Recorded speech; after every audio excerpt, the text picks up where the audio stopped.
Salut à tous, c'est Thomas, on se retrouve aujourd'hui pour déballer un petit objet que tout collectionneur de la licence Digimon se doit d'avoir dans sa collection.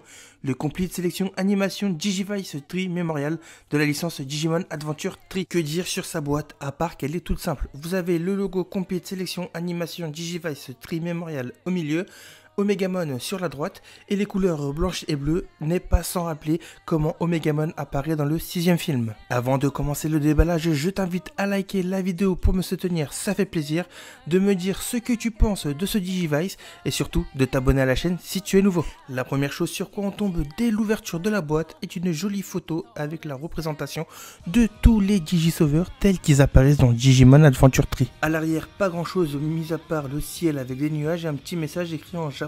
En tout cas, ça reste une bien belle photo que l'on peut exposer avec le Digivice. Allez, on la pose tranquillement et on s'attarde sur le reste de la boîte. Nous avons donc la notice d'utilisation du fonctionnement du Digivice, car oui, ce n'est pas un Tamagotchi comme le orange qui est ici, c'est un Complete Sélection Animation qui reproduit tout simplement les scènes de l'anime. Et maintenant, le voici, le tant attendu Digivice tel qu'il apparaît dans la scène finale du film 6 de Digimon Adventure Tree. Regardez-moi ça, comment il est magnifique. Déjà au premier coup d'œil, on s'aperçoit quand même que le Digivice est plus mastoc que le Tamagotchi. À l'arrière, son fonctionnement c'est tout simple, c'est deux piles comme ça que j'ai déjà préinstallées, ainsi que le bouton on-off pour allumer le Digivice et son haut-parleur.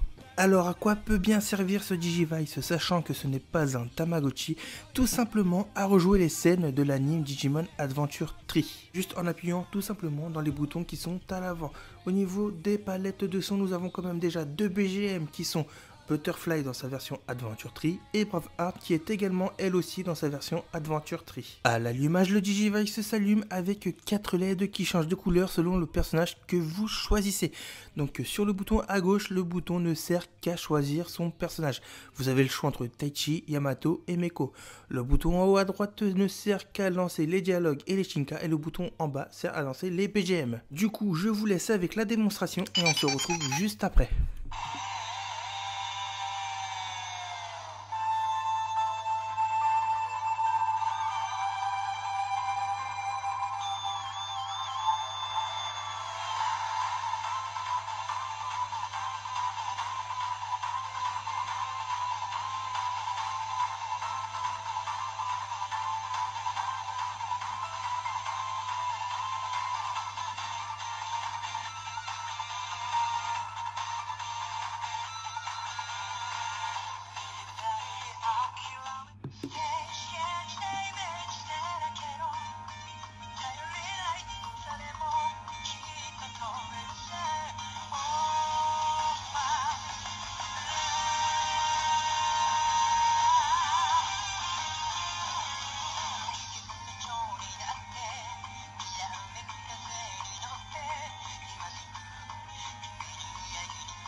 いじゃねえよ。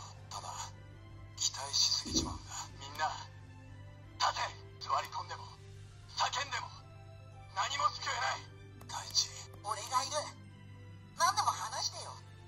寂しいこと、辛いこと、ずっと一緒にいるよ。ヤマトが結婚して子供ができたら赤ちゃんの面倒も見るよ。ヤマトが大人になってもずっと俺を必要としてくれるなら、俺は何だってできる。もういい。分かったから。大地の代わりになれるのはヤマトしかいないよ。きっと大地もそれを望んでるんじゃない？泣くなよ。泣かせんなよ。俺たちはもう選ばれし子供たちじゃない。選ぶしかない。悪いことしたら止めなきゃ。カブマ、僕は今進化できない。だからいざとなったら覚悟はできてる。望月メイコです。メイクーモンだがん。メイクーモン、私のパートナーデジモンです。なんだ。Me revoilà après cette petite démo et franchement ce Digivice, ce Complete Sélection Animation Trimémorial est juste génial avec toutes ces scènes que l'on peut reproduire. Mais ce que je préfère le plus est de lancer la musique Braveheart et lancer la scène de Digivolution. Si toi aussi tu veux te le procurer, je te mets le lien dans la description. Par contre fais attention parce que les prix ont vachement enflé. Voilà, la vidéo est terminée. Si elle vous a plu, n'oubliez pas de liker la vidéo pour soutenir la chaîne, de me dire ce que vous pensez de ce Digivice et de vous abonner à la chaîne si vous êtes nouveau. Et d'ici là, matane!